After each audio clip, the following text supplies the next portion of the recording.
amuşkariyên konferansê. Bi hev re em mafê jinê di destûra Sûriyê de mîsoger bikin. Em îro di hevdeyê adara 2026 da bi pêşengtiya kongresdarê û bi amedebûyîna hêzên siyasî û rêxistinên jin û civakê li Qamişloyê civîna xwe ku dibin duruşma bi hev re em mafê jinê di destûra Sûriyê de mîsoger bikin, nêrîneke stratejîk ava bikin. Ev konferans di pêvajoya çareseriya siyasî da xaleke girîng e ku xwe dispêre wê baweriya ku azadiya jinê mîsogeriya tekaneya Sûriyekê ciherek û demokratîk e. Her wiha azadiya jinê û civaka demokratîk kevirê bingehîn ê peymaneke civakî ya nûjene ku bermahiyê nîmên desthilatê û navendîbûyînê hildiweşîne. Li gor nirxandin û pêşniyanên stratejîk konferansê ev derencam û amoşkariyên li ser jê sazkirine. Yek. Destkeftiyên şoreşa jinê li Bakur Rojhilatê Sûriyê û li tebahî Sûriyê wekî mafên sereke di destûrê de bên pejrandin û bicihkirin. Her wiha bicihkirina nirxên wekheviyê destkeftiyên dîrokî li dijî her paşveçûyîneke siyasî yan jî ya zabûnsazî ya pêşerojê diparêze. Dudu, wekheviya tam sedî pêncî ji bo karkirina hemû birêveberiyên di saziyên dewletê yên serwer, parlemanî û dadwerî da wekî hîmekî bingehîn û standarteke zabûnî ya tekane vê pejrandin. Bi awayekê ku serdemên serdestkirina biryardariya siyasî bi dawî bîne û dadweriya bikalîte di birêveberiyên dewletî de mîsoger bike. Sisê, sazkirina destûrî ya sîstema nenavendîbûyîna demokratîk wekî çerçûveyekê siyasî û yasayî ji bo entegrekirina saziyên rêveberiya xwe ser di nav avahiya dewleta Sûriyê de be. Mîsogerkirina veguherîna wan ji bo yekîneyên rêveberiya xwe ser û hemû desthilatên qanûnî û rêveberî di dest de bin. Her wiha bêhempabûyîna ezmûna demokratîk a jinan wekî modelek neteweyî ya sirûjbexş bê parastin. 4. Hêzên yekîneyên parastina jin yani YPJ wekî kevirê bingehîn di nava rêxistinekirina berevaniya niştimanî ya Sûriyê de bê pejrandin.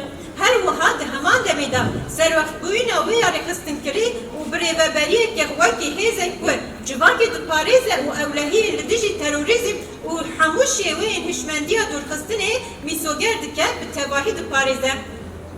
5. Zagonê demokratîk û fermiyeta xwe ve bi hemû rêxistin, tevgerên jinan û partiyên siyasî yên ku li heremê rêveberiya xwe ser nûnertiya vîna gel dikin bên sazkirin. Her wiha hemû cûreyên armancgirtin û sînordarkirina ewlehiyê û dibin sîwana dewleta Sûrî de tên kirin bên qedexekirin. 6. Yasayên giran ku axaftinên nefretê nehezkirinên li dijî jinê wekî suç û tawan bên dîtin bên sazkirin. Her wiha mekanîzmayên zabûnî ji bo sîzakirina her kesî ku teşhîr an jî kampanyayên sîstematîk derbarê rêber û pêşengên jin bi armanca dûrxistina wan ji qada giştî yan jî rûla wan a siyasî û civakî reş dikin bên danîn. 7. Desteyekê parastina mafê jinê bê avakirin ku bi destûr ve bê piştgirîkirin û ji mafê wê be ku her zagon an jî yasaya ku li dij rêgezên wekheviyê ye nepejirîne. Her wiha di heman demê de desthilata qanûnî ya çavdêriya hemû zagonên neteweyî bi peymanên nav neteweyî ve hevrû bike jê re bêdayîn. 8. Danpêdana fermî û giştî bi minhacên perwerdehî, rêxistin û saziyên tendurustî û yên rajeyî dikin yên rêveberiya xwe ser bêdayîn û pejrandin.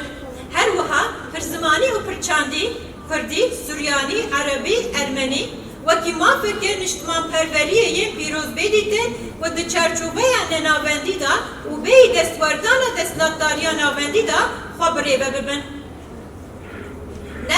Yasayeke sivîl û yekgirtî yên rewşên kesayetî ku ji zagona jinê ya ku di rêveberiya xwe ser da pêk hatiye bê sirûjkirtin ku hemû zagonên cewaziyê ji holê radike û parastina jinê ji hemû cûreyên tundiyê mîsoger dike û serweriya bê sînor derbarê karûbarên xwe yên sivîl û jiyanî da digire dest. 10. Azadiya veguhestin û çûnihatinê niştecihî û karê di qadên jin sivil û siyasî yên hemû jin û çalakvanan li tevahiya parêzgehên Sûriyê da bêyî dersînorkirina rêveberî û ewlehî bên mîsogerkirin.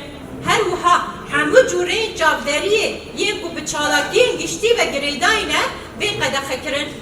11 hemû girtî kesên ku bi zorî hatine revandin, kesên ku ji ber çalakiyên wan ên siyasî û sivîl hatine revandin, bê şert û merc serbest bên berdan.